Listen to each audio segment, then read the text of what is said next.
बड'लेण्ड रादाब नायगिरि बयखौबो बरायबाय। फावखुंगुर बिपुल मुसाहारिनि बाखनायजाथाव हाबा। थांनाय 2022 आरो 2023 मायथाइयाव बिसानि बान्था राननाय हाबाफारियाव बादारि फिल्म प्रडाक्शनजों दिहुनजानाय सावथुननि मुङाव मुंदांखा फावखुंगुर बिपुल मुसाहारिया रांनि बान्था मोनदोंमोन।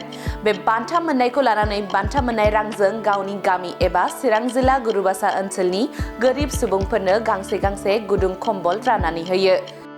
नंगौ, थारैनो बाखनायनांगोन जे सावथुन मुलुगाव सावथुन दिहुननानै गोख्रों खामानि मावनायनि अनगायैबो सुबुं समाज सिबिनायावबो उन जानानै थायाखै फावखुंगुर बिपुल मुसाहारिया। फै बे समाव फावखुंगुर बिपुल मुसाहारिया खौरांनि गेजेरजों मा फोरमायदों आबुङै मिथिनानै लानि। गिबियावनो दुलाराय बर' हारिनिसिम आंनि गोसो गोरबोनिफ्राय खुलुमनाय आरो बर' बुंलायनायखौ दोनबाय। दिनै बादारि फिल्म प्रडाक्शननि बेनाराव आं मोनसे सर्ट मुभि रिलिज खालामनो थांगासिनो दं। बिनि खुसिजों आरो थांनाय बाराव आङो सेन्ट्रेल बिसा डिस्ट्रिक्ट बिसा बे एवार्ड फांसनाव आङो माखासे माने एवार्ड लानो हादोंमोन, प्राइज लानो हादोंमोन। बेवहाय आङो best director, best script writer आरो बेस्ट फिल्म मोननो हादों। आरो सेन्ट्रेल बिसायावबो एवार्ड फांसनाव आङो बेस्ट मुभि मेकार हिसाबै आङो मोनदोंमोन आरो। बिनि थाखायनो आङो बे एवार्डखौ मोननायनि उनाव आं मोनसे फिल खालामदों जे बे एवार्डनि एसे एनै फैसा मानि प्राइज मोननायखौ आङो माखासे गोरिबफोरनि एसे दान होनानै आं एसे बाहायनानै आरो इसोरनि एसे दान होनानै आं बे हाबाफारिखौ लानो होननानै आं दोनदोंमोन। नाथाय एसे गोबाव जालांदों। दा बेवहाय दिनै नैबे दिनैनि जेनोखि आंनि सिखोनाझाराव सुबुंनि आगान फिल्म, बे फिल्मखौ रिलिजजों लोगोसे नैबे हाबाफारिखौ आं लाफादों।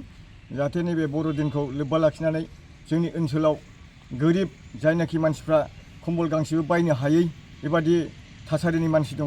दा बिथांमोनखौ आं लेंहरनानै आंनि बादारि फिल्म प्रडाक्शननिफ्राय गांसे न'खरसेयाव बेबादि जुदि कम्बल होनो हायोब्ला आं खोब गोजोननाय मोनगोन। आंनि गोसो गोरबोनिफ्राय बिदि साननानै आङो बे हाबाफारिखौ लानाय जादों। आरो आं दिनै बे हाबाफारियाव बिथांमोनखौ लेंहरनानै जायनाखि ओनसोलाव गोरिबसिन गांसेबो जि बायनो हानायनि केपासिटि गैया बिथांमोनखौ लेंहरनानै आं दिनै गांफा कम्बल हरनाय जादों।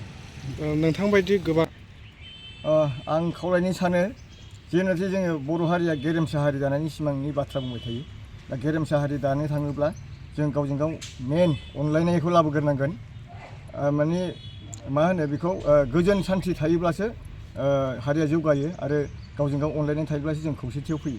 बेखिनिखौ खावलायनानै आङो दिनै जायफोरनाखि केपासिटि गोनां बिथांमोनखौबो आं खावलायगोन जे नोंथांमोनहाबो साखाथि फाखाथि गावनि ओनसोलाव थासारिखौ मोजां खालामनो थाखाय बयजोंबो मिलिनो हानाय बादि जाहाथे बेबायदि अनसुंथाइफोरखौ होनो हायो बेखिनिखौ आं खावलायगोन। सिनेमा गोदानखौ नोंथांनि प्रडाक्सन नुगोन।